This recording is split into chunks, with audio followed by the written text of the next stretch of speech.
وَلَقَدْ جِئْتُمُونَا فُرَادَا، بے شک آج تم ہمارے پاس اکیلے آ گئے ہو نا، کما خلقناکم اول مرہ، جس طرح ہم نے تمہیں پہلی دفعہ پیدا کیا تھا.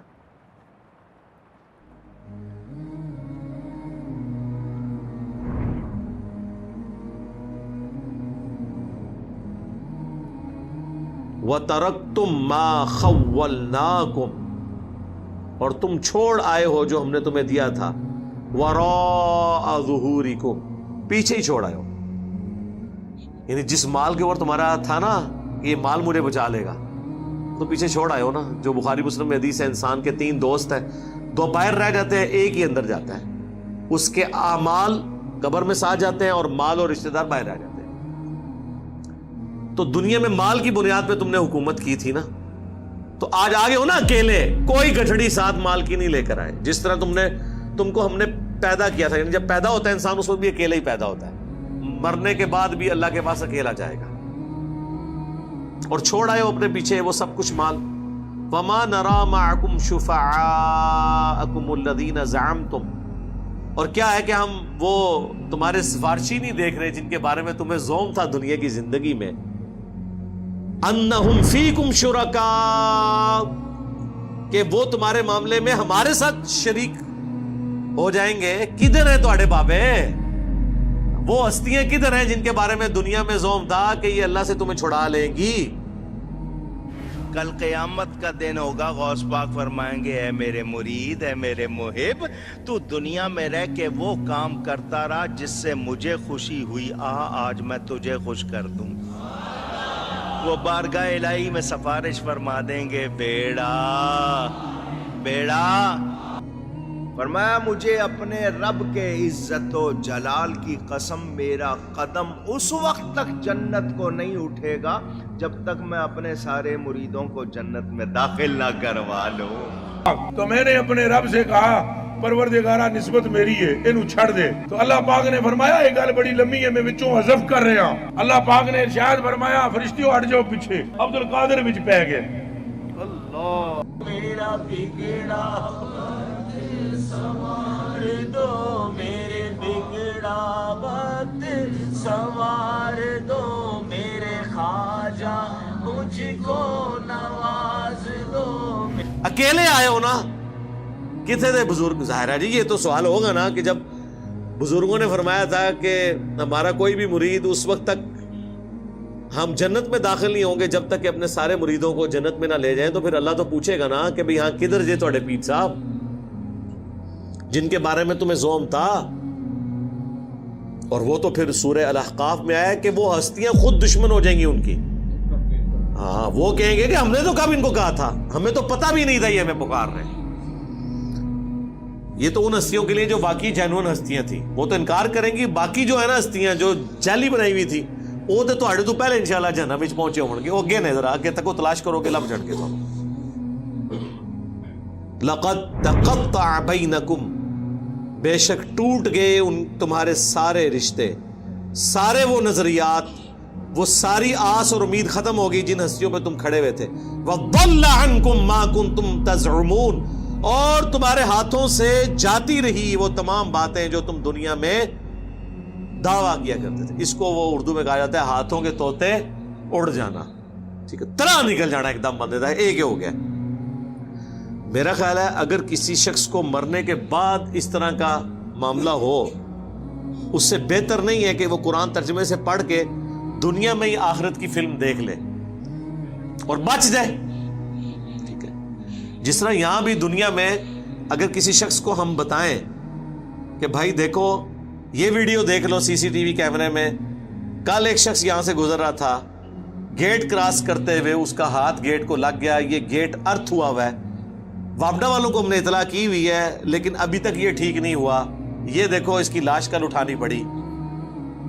کیا خیال ہے دنیا میں کسی کو یہ ویڈیو دکھائی جائے، وہ گیٹ وابڈا والے گارنٹی بھی دے دینا کہ اس میں کرنٹ نہیں ہے، لوگ کہیں گے جناب ایتھو تیسی گزرنے نہیں، کوئی دوسرا راہ دسو سانو. یہی ہوگا نا، کیونکہ جان کا خطرہ ہے، جہاں پر ایمان کا خطرہ ہے. اور بلکہ یہ بات کرتے ہوئے اگر کوئی شخص تھوڑے سخت لہجے میں بھی بول دے، ایک دو گالیاں بھی ساتھ نکال دے کہ فلانے ٹھنگیا تو اتھو چلے آتا دیکھ کل بندہ ایتھے مر گیا، تو اس شخص کو اس کی گالیاں بھی یاد نہیں رہیں گی، بلکہ وہ کہے گا تو میرا محسن ہے کہ تو نے مجھے بچا لیا ہے، 3 گالیاں اور نکال کے مجھے بچاتا تاکہ مجھے یقین آ جائے کہ میں نے یہاں سے نہیں گزرنا. یہی ہے نا. لیکن دین کی بات آپ کسی بھی انداز میں ان کو کریں، گل بڑی سخت ہے. چلو جی یار گل کا انداز سخت ہے، گل تو ٹھیک ہے نا، نہیں گل بھی نہیں مننی، نہ منو، جاؤ چمڑ جاؤ جا کے. تو اللہ تبارک و تعالیٰ نے آخرت کی فلم پہلے ہی چلا دی ہے، یہ ہوگا، یہ رزلٹ نکلے گا. اسی لیے آپ دیکھیں جتنے لوگ دوسرے ملکوں میں بیٹھے ہوئے ہیں، پاکستان میں تو ان کے آباء و اجداد کو کبھی توفیق نہیں ہوئی قرآن پڑھنے کی. وہاں جاتے ہیں جب تھوڑی لادینیت دیکھتے ہیں، تھوڑا سا اپنے آپ کو جھنجھوڑتے ہیں کہ ہم نے اپنے ریلیجن کی طرف واپس آنا ہے، اپنے آپ کو مصروف کرنے کے لیے قرآن پڑھتے ہیں. جب قرآن پڑھتے ہیں تو ان کے طوطے واقعی اس طرح ہی اڑتے ہیں جس طرح آخرت میں بابوں کے مارنے والوں کے اڑے گے. اوکے یار یہ قرآن تو کچھ اور لکھا ہوا ہے. ہمارے ایک قریبی دوست آفس کے، ان کے چچا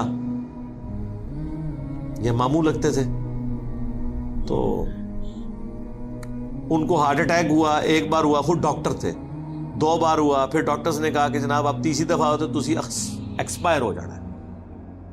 اب جب کسی کو بتایا جائے کہ بھئی کام تہاڈا نیڑے ہے، تیاری کر لو، اور پھر ڈاکٹر بھی ہو، وہ اس چیز کو سمجھتا بھی ہو. یہ میں 2006-07 کی بات کر رہا ہوں. وہ جی انہوں نے قرآن جو ہے نا ترجمے سے پڑھنا شروع کر دیا. سوری خالو تھے، وہ ماموں نہیں تھے، خالو تھے. قرآن ترجمے سے پڑھا. احمد صاحب بریلوی صاحب کا ترجمہ.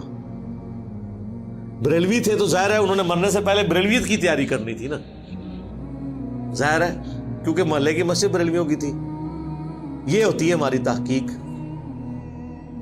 وہ جناب جب انہوں نے قرآن پڑھا تو گمراہ ہو گئے. انہوں نے کہا یار یہ ہمیں تو انہوں نے بابوں بزرگوں، اللہ تعالیٰ نے تو نہ کسی بزرگ کو، نہ کسی فرشتے کو، نہ کسی پیغمبر کو اپنی توحید کے معاملے میں خاطر میں لاتا ہے، اور انہوں نے تو یہ کیا کیا ہستیوں کے ساتھ عقیدے جوڑے میں. تو وہ اپنا مسلک ہی چھوڑ گئے. جو میں نے اکثر کہا ہے کہ اگر کوئی شخص اپنے فرقے کا بھی قرآن کا ترجمہ ایمانداری سے پڑھ لینا تو اللہ تعالیٰ اسے ہدایت دے دے گا. یہ اللہ کا وعدہ ہے، وَالَّذِينَ جَاهَدُوا فِينَا لَنَهْدِيَنَّهُمْ سُبُلَنَا. بلکہ ایون وہ قرآن پڑھتے ہوئے اسے یہ بھی پتہ چل جائے گا، تھوڑی سی اپنی عقل استعمال کرے کہ قرآن میں تو یہ لکھا تھا، تو یہ میرے مولوی نے اس کی جو یہ تشریح کی ہے یہ تو اس میں بیٹھتی نہیں. اگر اس نے اپنی عقل استعمال کی، اور اگر عقل استعمال نہ کی، اس کبوتر کی مانند جو بلی کو دیکھ کے آنکھیں بند کر لے، بلی نے پھر بھی گردن مروڑنی ہے. آنکھیں بند کرنے سے بلی غائب نہیں ہو سکتی. اس طرح آنکھیں بند کرنے سے قرآن و سنت کے جو نظریات ہیں وہ غائب نہیں ہوں گے، اور آپ کے بزرگوں کے بتائے ہوئے عقیدے وہ جسٹیفائی نہیں ہوں گے. تو اس سے پہلے کہ آخرت میں ہوائیاں اڑ جائیں، جو اللہ تعالیٰ نے بیان کیا کہ اڑ جائیں گی ان کی ہوائیاں، اس سے پہلے آخرت کی تیاری کر لیں. اللہ تعالیٰ سے دعا ہے جو حق بات میں نے کہی ہے ہمارے دلوں میں راسخ فرمائے. اگر جذبات میں میرے منہ سے کوئی غلط بات نکل گئی تو اللہ تعالیٰ ہمارے دلوں سے دھو ڈالے اور ہمیں معاف بھی کر دے. ہمیں کتاب و سنت کی تعلیمات پر عمل کر کے دوسرے بھائیوں تک پہنچانے کی توفیق عطا فرمائے. سبحانک اللہم و بحمدک، اشہد ان لا الہ الا انت، استغفرک و اتوب الیک، وما علینا الا البلاغ المبین. جزاکم اللہ خیرا. آمین.